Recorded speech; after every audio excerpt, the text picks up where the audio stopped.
Berdasarkan catatan sejarah, G.B. Gardiner di tahun 1936 menyebutkan bahwa keris adalah kelanjutan dari bentuk senjata tikam masa prasejarah.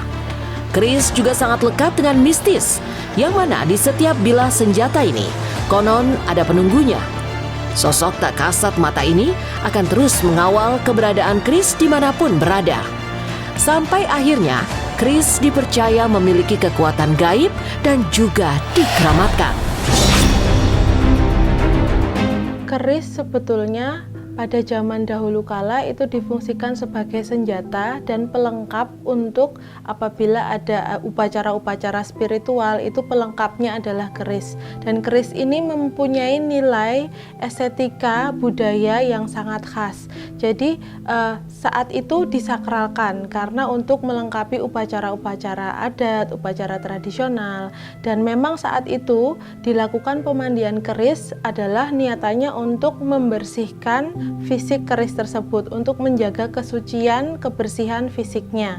Nah, kesakralannya dan selalu dikaitkan dengan spiritual ataupun gaib karena saat itu terbawa, jadi terbiasa dari zaman dulu ke zaman sekarang itu terbawa turun-menurun. Good people, salah satu keris yang dipercaya memiliki kekuatan gaib adalah keris Omyang Jimbe. Ini bukan keris biasa, karena siapapun yang memiliki keris ini dipercaya akan terlihat gagah berwibawa.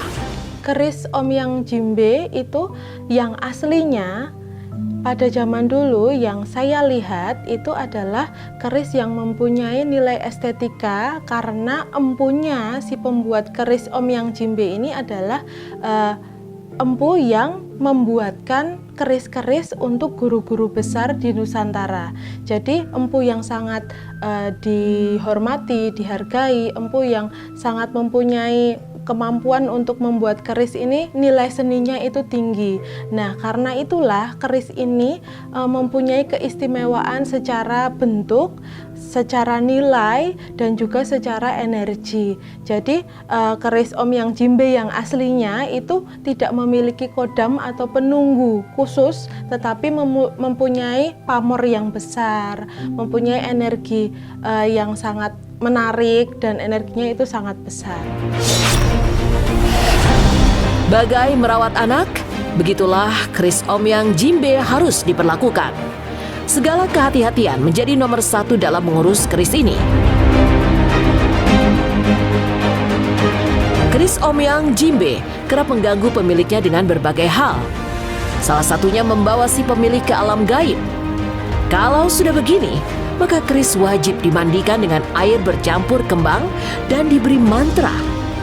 Sebenarnya, sebesar apa kekuatan gaib yang dimiliki keris Omyang Jimbe?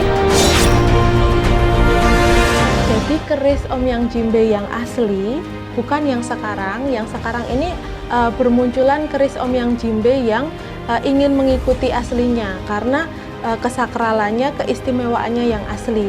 Yang asli ini istimewanya itu energinya cukup besar dan secara nilai seninya itu berbeda dengan yang lain, dan si pembuatnya, empunya ini juga dihormati sama tokoh-tokoh besar senusantara. Dan keris Omyang Jimbe ini itu sangat diutamakan untuk senjata pada saat zaman perang dulu.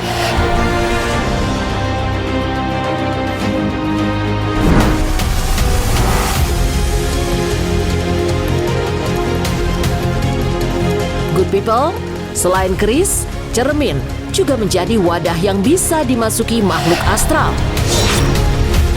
Cermin juga dipercaya sebagai penghantar alam manusia dengan alam lain. Bahkan ada cermin yang bisa menebak apa yang ada dalam benak manusia.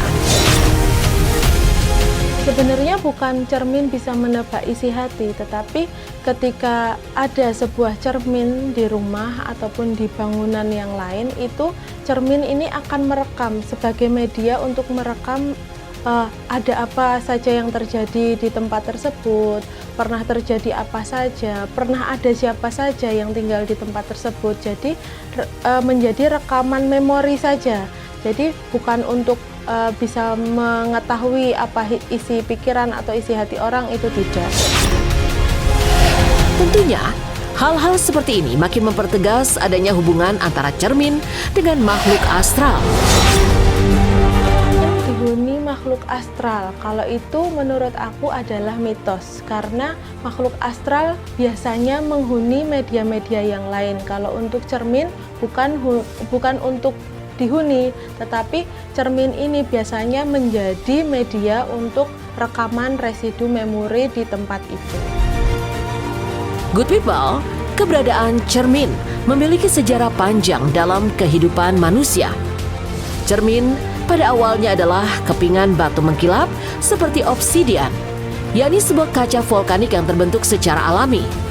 Cermin obsidian ditemukan di Anatolia atau yang kini bernama Turki di tahun 6000 sebelum Masehi. Di awal masa Renaissance, orang Eropa menyempurnakan metode pelapisan kaca dengan merkuri timah. Dan seiring waktu, cermin mengalami banyak perubahan dan perkembangan, juga mengalami beragam bentuk serta tipe, seperti cermin datar, cermin cekung, dan cermin cembung. Bersamaan itu pula, cermin menyimpan misteri tak berkesudahan dengan banyak ragam aturan yang menjadikan cermin makin sakral. Seperti misalnya tak boleh meletakkan cermin di depan tempat tidur yang konon bisa membawa kesialan. Juga dilarang tidur memunggungi cermin karena dianggap mengganggu kenyamanan makhluk astral. Pantangan tidur memunggungi cermin itu adalah mitos, karena tidak ada kaitannya secara spiritual. Tentang mitos itu tidak ada sama sekali. Sederet tabu atau larangan terus memagari manusia dengan cermin, yang kadang membuat bertanya-tanya, apakah ada hubungan antara cermin dengan dunia gaib? Cermin secara mata metafisika secara umum ialah cermin ini menjadi media untuk merekam kejadian apa saja yang pernah terjadi di suatu tempat. Jadi selama cermin ini masih ada, maksudnya tidak rusak, tidak pecah, itu masih menjadi media untuk merekam. Ketika ada orang yang sensitif ataupun cukup peka menemukan kembali di masa yang berbeda, menemukan kembali cermin ini, maka cermin ini bisa menceritakan ulang, menceritakan pola-pola yang pernah terjadi di tempat tersebut ke si orang yang melihat cermin.